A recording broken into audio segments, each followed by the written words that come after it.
ان باتوں پر عمل کریں گے تو جنت الفردوس آپ کی ہوگی۔ اللہ تعالیٰ نے ہمیں ایمان دیا ہے اور ایمان بنتا ہے صفات کے ساتھ۔ اللہ تعالیٰ نے ایک جگہ ہم سے سودا کیا ہے، تم یہ کام کر لو جس پر اللہ نے خوشخبری دی ہے، تم جنت الفردوس کے مالک بن جاؤ گے۔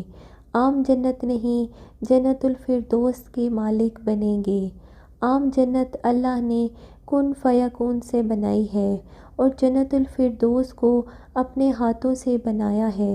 یہ تعبیر ہمیں معلوم نہیں مگر ہم اس پر ایمان لائے ہیں۔ پھر ان میں سے سب سے بڑی دولت یہ ہے کہ جنت والے جمعے کے روز اللہ کا دیدار کریں گے، ہم کلام ہوں گے، اس کی محفل میں بیٹھیں گے۔ جنت الفردوس والے صبح بھی اللہ کا دیدار کریں گے اور شام کو بھی اللہ کا دیدار کریں گے، اور جس دن اللہ اپنا دیدار عام کرائے گا، اللہ تعالیٰ پوچھے گا کہ راضی ہو؟ تو کہیں گے بہت راضی ہیں۔ وہ کہیں گے یا اللہ ہم تیری عبادت کا حق ادا نہیں کر سکے، تجھے آج دیکھ کر پتہ چلا ہے کہ تو کیا ہستی ہے، ہمیں اجازت دے ہم تجھے سجدہ کریں جیسے دنیا میں بغیر دیکھے کیا تھا۔ تو اللہ فرمائے گا میں نے سجدے معاف کر دیے، جو دنیا میں تم نے کر لیے بس یہی تمہارے لیے کافی ہے۔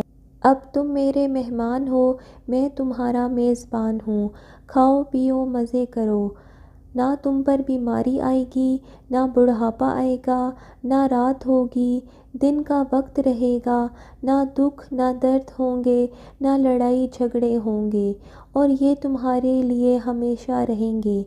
اگر جنت الفردوس میں جانا ہے تو اللہ کی ان باتوں پر جو اس نے بتائی ہیں عمل کرنا ہے۔ اللہ تعالیٰ نے کہا ہے میری طرف سے خوشخبری دے دو کہ جو لوگ اپنی نمازوں کو توجہ سے پڑھیں گے وہ فلاح پائیں گے، کامیاب ہوں گے۔ اللہ کو سخی سے بہت پیار ہے، بخیل سے نفرت ہے۔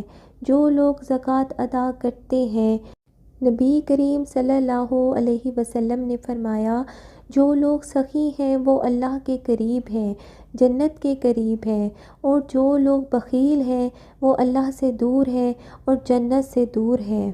جو لوگ اپنا وقت ضائع نہیں کرتے، اپنے وقت کی قدر کرنا جانتے ہیں، اپنا وقت فضول چیزوں میں برباد نہیں کرتے، اپنے وقت کو قیمتی بناتے ہیں۔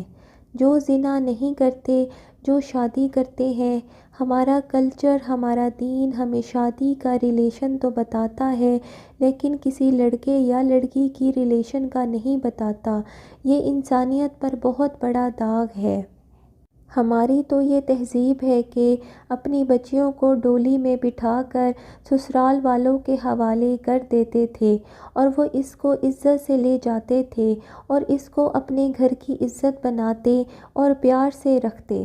تو اللہ تعالیٰ فرماتا ہے کہ جو اپنی عزت کی حفاظت کرتے ہیں سوائے اپنی شادی کے، عورت ہو یا مرد، وہ کسی سے تعلق میں نہ ہوں، تو اللہ تعالیٰ ان کو جنت الفردوس کی ضمانت دیتا ہے۔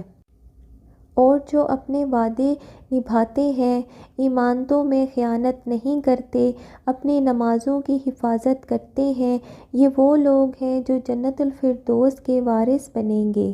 جو لوگ نماز میں سستی نہیں کرتے، بر وقت نماز ادا کرتے ہیں اور مسجد میں جا کر نماز ادا کرتے ہیں۔ نماز عبادت میں سب سے بڑی بندگی ہے، اسی لیے اللہ نے اس کو 2 دفعہ بیان کیا ہے۔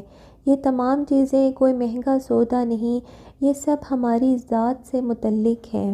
نبی پاک صلی اللہ علیہ وسلم نے فرمایا میرا امتی سب کام کر سکتا ہے مگر 2 کام نہیں کر سکتا، ایک جھوٹ نہیں بول سکتا، ایک دھوکہ نہیں دے سکتا، اور فرمایا کہ جو لوگ اپنی نمازوں کی حفاظت کرتے ہیں، ان کو وقت پر ادا کرتے ہیں، یہی وہ لوگ ہیں جو جنت الفردوس کے وارث ہیں اور وہ اس میں ہمیشہ رہیں گے۔